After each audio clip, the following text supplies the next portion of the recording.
Hello, boys and girls. Scary Boy here. And welcome to Scary Boy Story Time.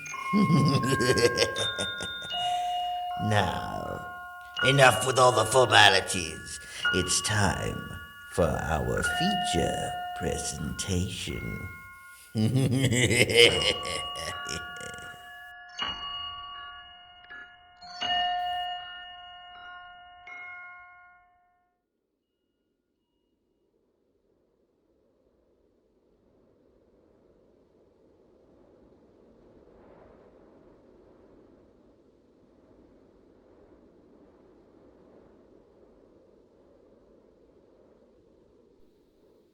I have a crippling fear of the cold, though few out here would consider me irrational for holding such a fear.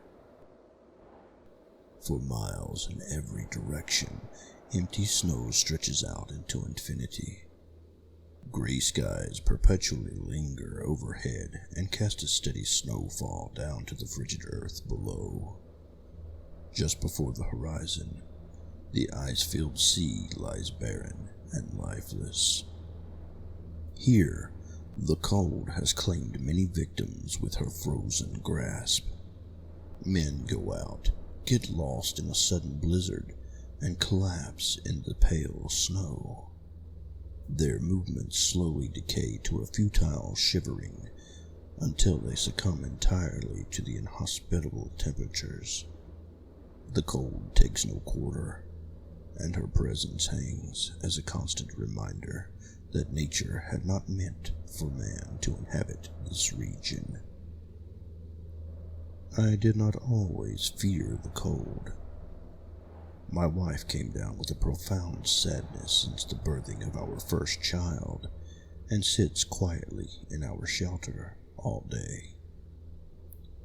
I watch her silently with shimmering guilt. She never speaks or makes eye contact, just stares off into the dark. We have nothing to discuss. In the dead of the night, we lay apart, facing the chilled air rather than allowing ourselves to touch. The lack of intimacy takes a toll on both of us. Out here, you need somebody to talk to. In crushing isolation, I stagger from the shelter to hunt. I pace out for miles onto the great white plains, driven by a faint desire to escape my circumstances. This longing tugs me along as I trudge through the dry air. I glance down at my footprints breaking through the crisp layer of snow. With a sudden ping of concern, I notice something is wrong. I have no shadow. Reeling with disbelief, I spin around, looking every which way for a familiar shade. The chilled sunlight seems to run right through me, as though I were nothing at all. I look out over the frozen plains for any trace of my shadow. Snow blindness stings at my eyes until I shut them in defeat. As a bitter wind cuts across the few patches of exposed skin on my face, I feel the cold creeping up behind me. I swear I hear her inching closer. Back in the shelter, I sob. The empty hide cradles lay untouched at the corner of the room. My wife helplessly watches my unrestrained cries. I fear the cold. Days later, I follow a set of caribou tracks. At my feet, my eyes observe still the distinct lack of a shadow. I have not seen a glimpse of it since it first vanished. With a shake of my head, I try to keep my mind focused on the hunt. The tracks lead up a sharp incline, and I concentrate to keep my steps from sliding back down the slope. At the top of the hill, I notice a distant silhouette watching. As I keep moving after the caribou, the shape stays in slow pursuit, following my tracks. I look at the thing with dread, realizing that I have at last found my shadow. Almost a week has passed since then, and my shadow still follows me. Follows my every move. Always just a few paces behind. I lay awake at night, watching the entrance to the shelter, dreading the day that it will crawl in through the opening. In the night, my eyes strain to make out any details of the darkness. Before me, I can feel my wife breathing deeply. I consider moving closer to conserve heat, but I dread any contact with her, as though the shadow might follow her too. When the morning comes at last, I walk aimlessly from my shelter out into the snow. My wife watches with detached interest. I need to go where the fear began.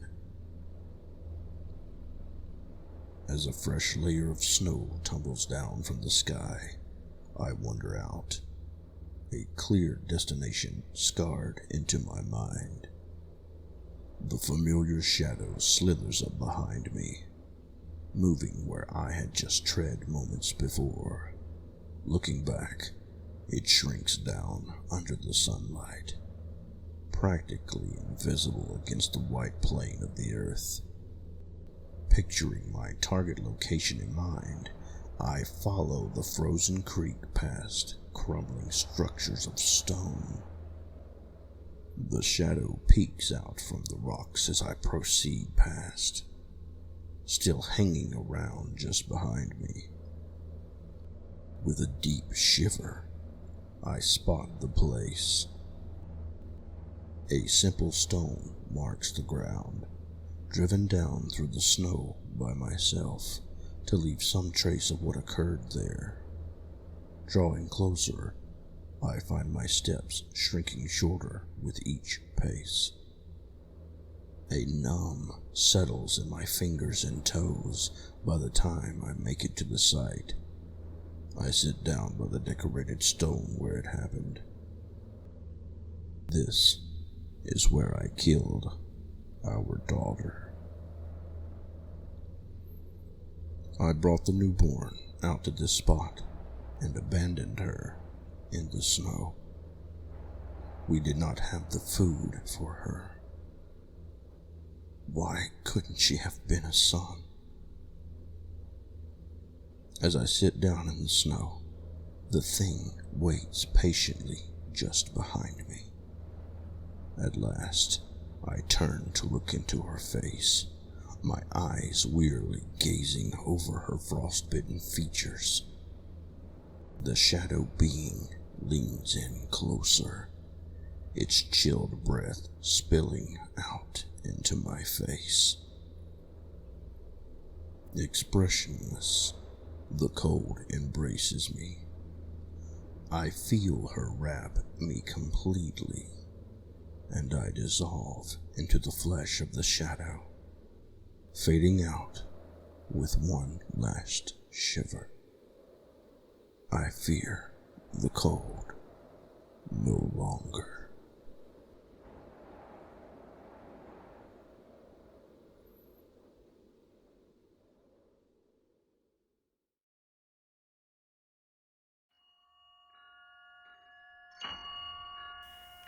Now wasn't that a beautiful story?